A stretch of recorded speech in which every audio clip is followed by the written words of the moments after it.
আজকের এই প্রেস মিটের বিষয় মূলত আসন্ন ত্রিস্তরীয় নির্বাচন, পঞ্চায়েত নির্বাচন। আমাদের মাঝে আজকে উপস্থিত রয়েছেন ভারতীয় জনতা পার্টির প্রদেশ সভাপতি শ্রী রাজীব ভট্টাচার্য মহোদয়, উপস্থিত রয়েছেন ভারতীয় জনতা পার্টির প্রদেশের সহ সভাপতি শ্রী তাপস ভট্টাচার্য মহোদয়, উপস্থিত আছেন আমাদের দুজন জেনারেল সেক্রেটারি আমাদের শ্রী অমিত রক্ষী মহোদয় এবং উপস্থিত রয়েছেন শ্রী বিপিন দেববর্মা মহোদয়। আমি প্রথমে অনুরোধ করছি ভারতীয় জনতা পার্টির প্রদেশ সাধারণ সম্পাদক শ্রী অমিত রক্ষী মহোদয়কে আজকের বিষয়টা তুলে ধরার জন্য। এরপর আপনাদের সামনে বিশদে উপস্থাপনা করবেন এবং আপনাদেরকে সম্বোধন করবেন আমাদের যিনি রাজ্য সভাপতি অমিত।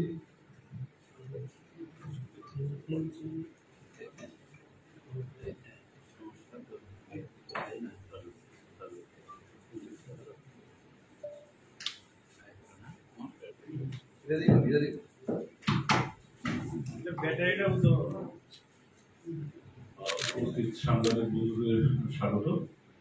আপনারা জানেন যে আসন্ন ত্রিস্তরীয় পঞ্চায়েত নির্বাচনকে সামনে রেখে 11 তারিখ থেকে 18 তারিখ পর্যন্ত নমিনেশন গেছে।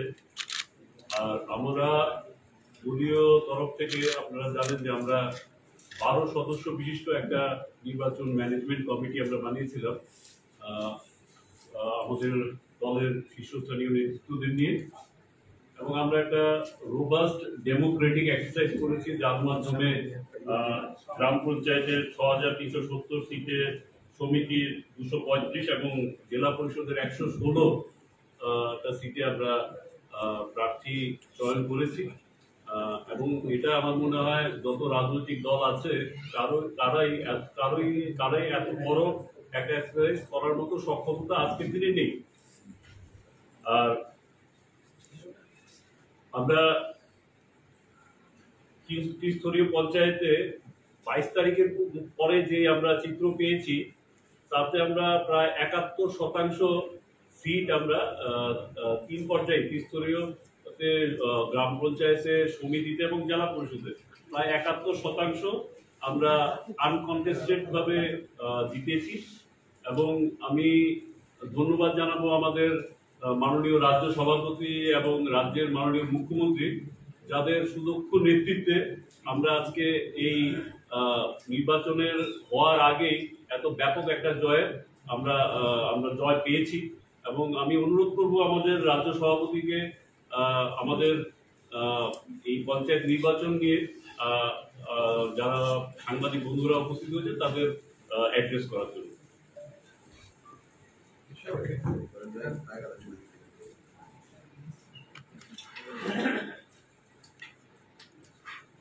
সাংবাদিক বন্ধুদের অনেক অনেক শুভেচ্ছা, অভিনন্দন।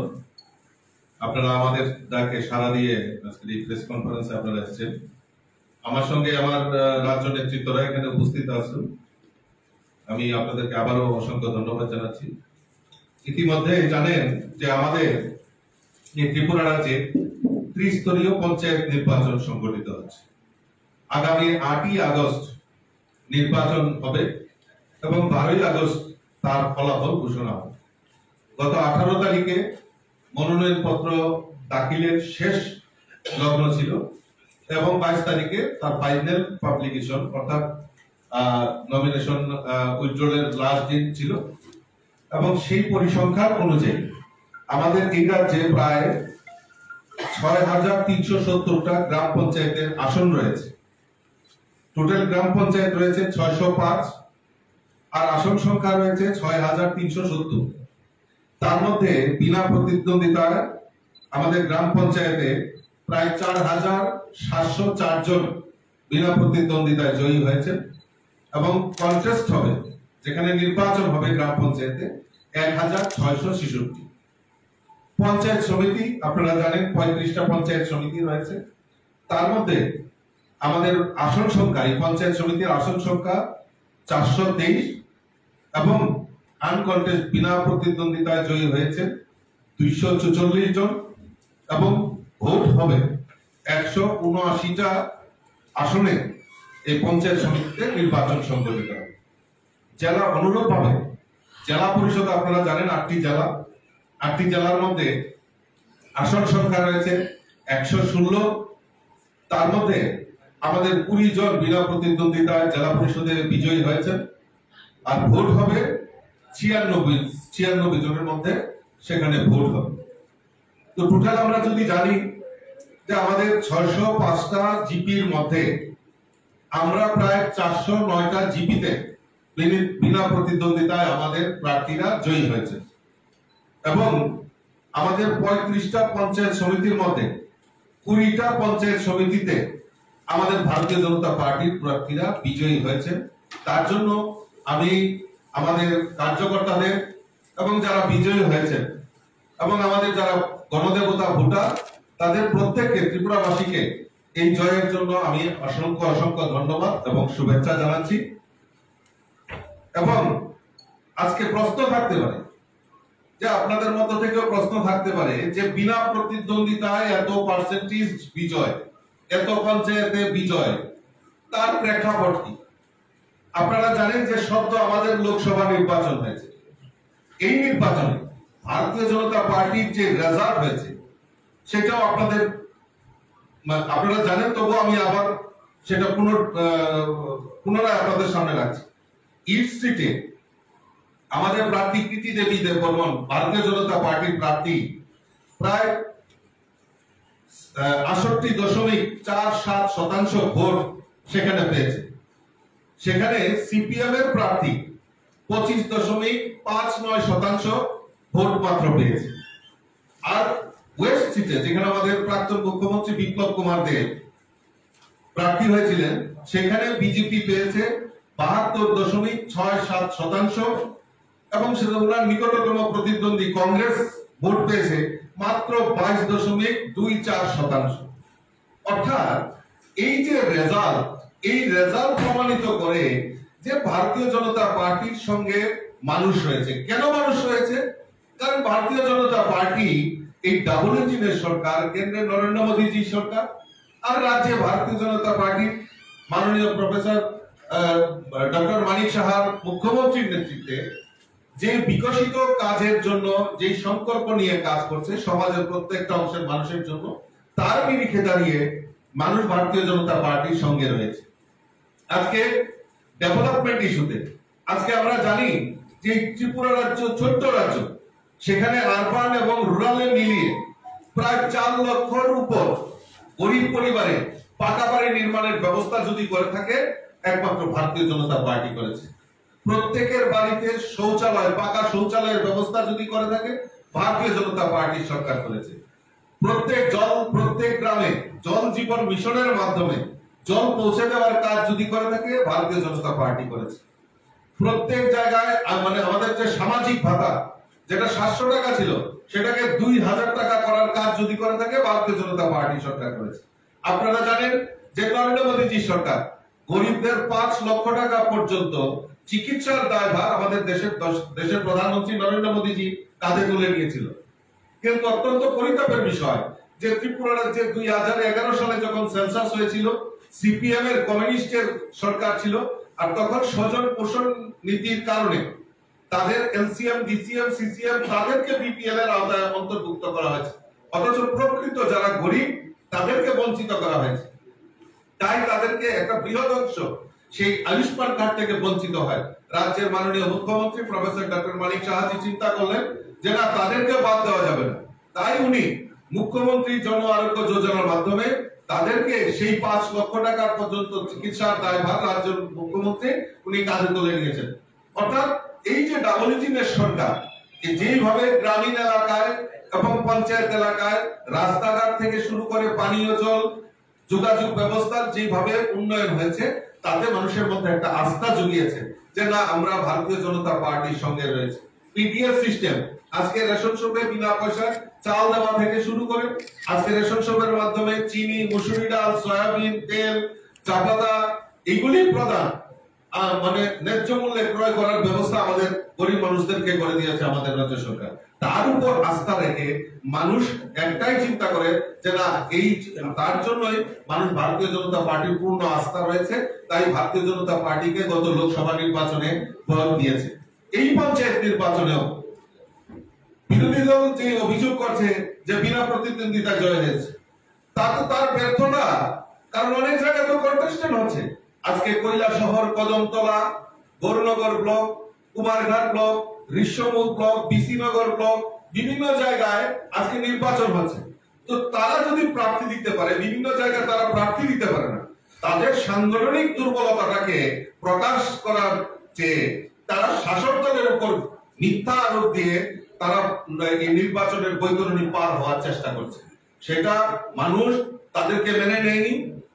আমরা দেখেছি মোহনপুরে প্রার্থী হয়েছে কংগ্রেস সিপিএম, বিশালগড়ে প্রার্থী হয়েছে, মোহনপুরে প্রার্থী মনোনয়ন পত্র জমা দিয়েছে, কিন্তু অত্যন্ত পরিতাপের বিষয় যে বিডিও অফিসে তারা কোন দলের, তারা সিপিএম এর যে অ্যানেক্সার ফর্ম দিতে পারে, পার্টি সিম্বল, সেই কংগ্রেস সিপিএম দিতে ব্যর্থ হয়েছে। তার জন্য কি ভারতীয় জনতা পার্টি তাই বিশালগড়ে প্রার্থী দিয়েছে টাকার বিনিময়ে? আমাদের কাছে ফুটেজ রয়েছে, ভিডিও ফুটেজ রয়েছে। তারা পরবর্তী সময়ে অস্বীকার করছেন যে আমাদেরকে টাকা দেওয়ার কথা ছিল, আমরা মনোনয়ন জমা দিয়েছি, আমাদের টাকা দেয়নি, তাই আমরা মনোনয়ন পত্র প্রত্যাহার করছি। তো তাদের সাংগঠনিক দুর্বলতা, তারা যেভাবে সাংগঠনিক দুর্বলতা তাদের এটা উঠে এসছে পরিষ্কার চিত্র, তো তারা সেখানে ব্যর্থ হয়েছে। তার প্রায় কি ভারতীয় জনতা পার্টি নেবে? মানুষ ভারতীয় জনতা পার্টির সঙ্গে রয়েছে। আজকে কংগ্রেস সিপিএম একত্রিত হওয়ার পর এই ত্রিপুরা রাজ্যের মানুষ দিশাহীন হয়ে গেছে। আজকে যারা কংগ্রেসের সমর্থক বা সিপিএম এর সমর্থক, তারা আত্মবিশ্বাস ফিরে পাচ্ছে না যে আমরা কোন দিনের জন্য আমরা এই দলটা করেছি। আজকে সিপিএম 25 বছর এই রাজ্যের বুকে ছিল, সিপিএম এই 25 বছরের রাজ্যের বুকে যে হারে সন্ত্রাস করেছে, কংগ্রেসের বহু নেতা কর্মী হত্যা করা হয়েছে, নতুবা ত্রিপুরা রাজ্য থেকে রাজ্যান্তরী করা হয়েছে। আজকে ভুলে গেছে সেই দিনগুলি। আজকে কংগ্রেস সেই তাদের সিপিএম এর সঙ্গে আঘাত করে নির্বাচনে 2023 নির্বাচনে লড়াই করেছে, লোকসভাতেও নির্বাচনে লড়াই করেছে, পঞ্চায়েত নির্বাচনেও আঘাত করেছে। মানুষ দিশাহীন হয়ে গেছে, কারণ এই কংগ্রেস সিপিএম এর সঙ্গে মানুষ প্রত্যাখ্যান করেছে 2023 নির্বাচনে, লোকসভা নির্বাচনে, এইবার পঞ্চায়েত নির্বাচনও তাদেরকে প্রত্যাখ্যান করেছে। যে সমস্ত জায়গায় নির্বাচন সংগঠিত হচ্ছে সেই সমস্ত জায়গায়ও আমার দৃঢ় বিশ্বাস সেখানকার ভোটাধিকার মানে সেখানকার মানুষ নিঃসন্দেহে ভারতীয় জনতা পার্টিকে বিজয়ী করবে, সেটা আমার দৃঢ় বিশ্বাস রয়েছে। তৎসঙ্গে একটা প্রশ্ন যে আজকে বিভিন্ন জায়গায় সন্ত্রাস বলে এই ভারতীয় জনতা পার্টিকে হেয় প্রতিপন্ন করার চেষ্টা করছে। আমি আপনাদের সামনে রাখি, জিজ্ঞেস করি, আজকে গতকালকে দেখলাম রাজ্যের প্রাক্তন মুখ্যমন্ত্রী বিলোনিয়াতে গিয়ে সভা করছেন, বক্তব্য রাখছেন, সন্ত্রাসের কথা বলছেন। আমি ওনাকে প্রশ্ন রাখতে চাই, 2014 সালে উনার কেন্দ্রে যখন পঞ্চায়েত নির্বাচন হচ্ছিল, আমাদের প্রার্থীর বাড়িতে গিয়ে তাকে হুমকি দেওয়া হয়েছে এবং সেখানে প্রার্থীর বাড়িতে 80 বছরের মা, বৃদ্ধা মা, তাকে ধাক্কা দেওয়া হয়েছে, 6 বছরের মেয়ে, তাকে হাত ভাঙা হয়েছে। হাড়ির মধ্যে যে ডেকে আমরা রান্না করি সেই ডেকে পেচ্ছাপ পর্যন্ত করা হয়েছে মানিক সরকারের খুব নিজের মুখ্যমন্ত্রী এলাকায়। আমি প্রশ্ন রাখতে চাই ওনাকে, আসল যদি চ্যালেঞ্জ থাকে উনি মিথ্যা প্রমাণিত করুক। পরবর্তী আমাদের প্রাক্তন সভাপতি স্বর্গীয় সুধীন্দ্র দাশগুপ্ত এবং আমার পাশে বসা তাপস ভট্টাচার্য, রাজ্যের এখন সহসভাপতি, তিনি তখন সম্পাদক ছিলেন, উনি সহ সেই আমাদের পঞ্চায়েতে ধনপুর এলাকায় ওনারা গিয়েছিলেন এই দুস্থদের পাশে দাঁড়ানোর জন্য, আমাদের কর্মীদের পাশে দাঁড়ানোর জন্য। আমাদের সভাপতি, প্রদেশ সভাপতি, প্রাক্তন প্রদেশ সভাপতি স্বর্গীয় সুধীন্দ্র দাশগুপ্তের উপর নির্মম ভাবে উনাকে সেখানে আটকে, উনার কনভয় আটকে উনাকে প্রতিহত করার চেষ্টা করেছে। তাপস ভট্টাচার্যের উপর আক্রমণ হয়েছে, বহু কর্মীর উপর আক্রমণ হয়েছে। উনারা অল্পেতে প্রাণের রক্ষা পেয়ে কোন মতে আগরতলা ছুটে এসেছে। আজকে গিয়ে উনি বিলোনিয়াতে বড় বড় বক্তব্য রাখছেন। আমরা ভুলে গেছি ছাপ্পা ভোট 2014 সালে শ্যামদল পত্রিকায়, এই যে আপনাদের লেখা আমাদের কাছে রয়েছে তথ্য প্রমাণ, শ্যামদল পত্রিকায় কি লিখছে, ছাপ্পা ভোটে ব্যালট ভর্তি বাক্স দীর্ঘক্ষণ পরে রইল স্বয়ং বিশালগড় এসডিএম অফিসের সামনে। এটা আমাদের কথা নয়, পত্রপত্রিকার কাটিং।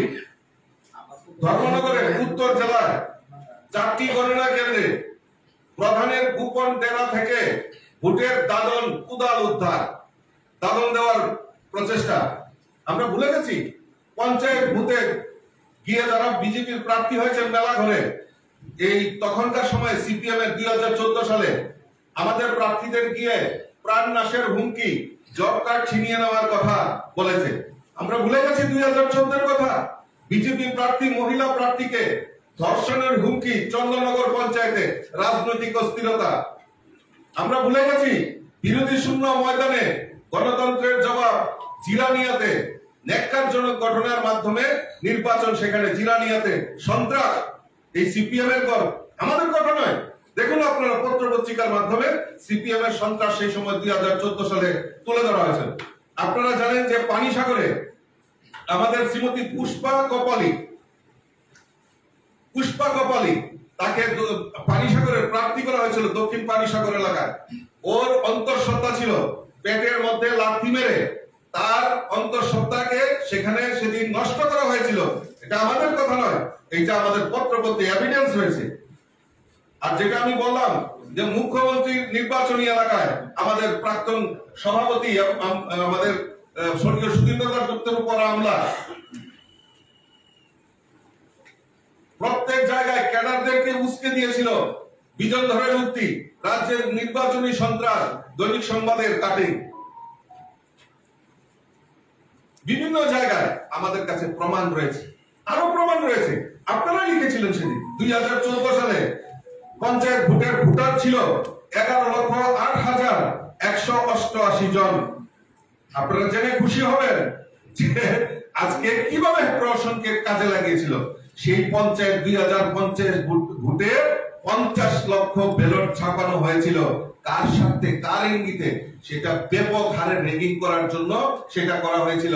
এটা আমার কথা নয়, সেন্দল পত্রিকার সেই কাটিং আমাদের কাছে রয়েছে। আরো রয়েছে উৎসবের মেজাজে, আমাদের কথা নয়। দেখুন দৈনিক সংবাদ সেন্দল, যেটি বহু প্রচলিত বাংলা এই ত্রিপুরা রাজ্যের নিউজ, কি দৈনিক সংবাদে কি লেখছে? উৎসবের মেজাজে ছাপ্পা ভোট।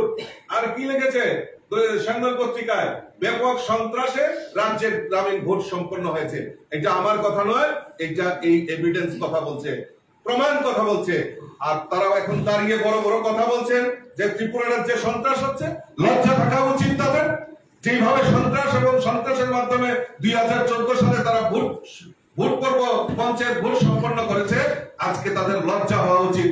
আজকে প্রশ্ন রাখতে চায় ত্রিপুরা রাজ্যের মানুষ, তাদের সাথে এই কংগ্রেস সিপিএম এর সঙ্গে এক হয়ে যারা এই ত্রিপুরা রাজ্যকে 25টা বছর যন্ত্রণা, মানুষের অসহ্য যন্ত্রণায় গ্রামীণ এলাকায় ডেভেলপমেন্ট বন্ধ করে দিয়েছিল, এই সন্ত্রাস করে সেদিন নির্বাচনে লড়াই করেছে। তাই আমি আপনাদের মাধ্যমে রাজ্যের আপামর জনসাধারণের কাছে পরিষ্কার চিত্র বলতে চাই। দেখুন আমরা ডেমোক্রেসি কাকে বলে আমরা জানি। আজকে আমি প্রশ্ন করতে চাই যারা আজকে ডেমোক্রেসি নিয়ে কথা বলছেন, পশ্চিমবাংলায় গিয়ে দেখার জন্য পশ্চিমবাংলায় কিভাবে মানুষ নির্যাতন হচ্ছে। আর গত 2 দিন আগে দেখলাম পশ্চিমবাংলায় বসে তৃণমূল প্রেস কনফারেন্স করছে ত্রিপুরা রাজ্যের পঞ্চায়েত ভোট নিয়ে। আপনারা কেন ভোটে নির্বাচনে লড়াই করেননি? আমি প্রশ্ন রাখতে চাই, কই আসেননি তো আপনারা? এখানে এসে তো আপনারা নির্বাচনের আগে ত্রিপুরা রাজ্য সম্পর্কে জানুন, ত্রিপুরার রাজনৈতিক ইতিহাস সম্পর্কে জানুন, ত্রিপুরার ডেভেলপমেন্ট ইস্যুতে আপনারা জানুন, জেনে তারপর প্রেস কনফারেন্স করুন। ওই দিল্লিতে বসে, কলকাতায় বসে, বড় বড় ঠান্ডা করে বসে প্রেস কনফারেন্স করা খুব সহজ, কিন্তু ত্রিপুরা রাজ্য সম্পর্কে জেনে তারপর প্রেস কনফারেন্স করলে আমার মনে হয় ভালো হবে। কাজেই আগামী দিন আমি আশা করি এই ত্রিপুরাবাসীর কাছে আমি আহ্বান তুলে ধরলাম যে তারা 2-1 দিন ধরে আমি দেখছিলাম তারা সন্ত্রাস গণতন্ত্র নিয়ে, ডেমোক্রেসি নিয়ে কথা বলছিল। আমি তো আপনাদের মাধ্যমে প্রশ্ন রাখতে চাই, যারা ডেমোক্রেসির কথা বলছেন তারা আগরতলা শহরে মিছিল করছেন, দক্ষিণ ত্রিপুরায় মিছিল করছেন, উত্তর ত্রিপুরায় মিছিল করছেন। যদি ডেমোক্রেসি না থাকতো তারা কিভাবে মিছিল করে? ডেমোক্রেসি আছে বলেই তো তাদের বক্তব্য তুলে ধরার মতো এই জায়গা রয়েছে বলেই তো আজকে সেখানে তারা কথা বলতে পারছে, মিটিং করতে পারছে, মিছিল করতে পারছে। আমরা আহ্বান জানাই আপামর জনসাধারণের কাছে যে এই সমস্ত মিথ্যা কুপ্রচার করে এই ভারতীয় জনতা পার্টি এবং শাসক দলকে কালিমা লিপ্ত করার একটা প্রয়াস করছে, তার থেকে সাবধান থাকার জন্য আমি আপনাদের মাধ্যমে আপামর জনসাধারণের কাছে আমি আহ্বান রাখছি। এবং যে সমস্ত জায়গায় আমাদের ভোট হচ্ছে, নির্বাচন হচ্ছে, সেখানকার মানুষের কাছে আপনাদের মাধ্যমে বিনম্র আবেদন রাখছি যে আমাদের পদ্মফুল চিহ্নে আমাদের প্রার্থীদেরকে বিপুল ভোটে জয়যুক্ত করে আগামী 5 বছর আপনাদের সুরক্ষার জন্য, আপনাদের ডেভেলপমেন্ট, আপনার এলাকার ডেভেলপমেন্টের জন্য একবার অন্তত পক্ষে আমাদের প্রতিনিধিকে জয়ী করবে, এই আহ্বান আপনাদের সামনে রাখছি। নমস্কার, জয়।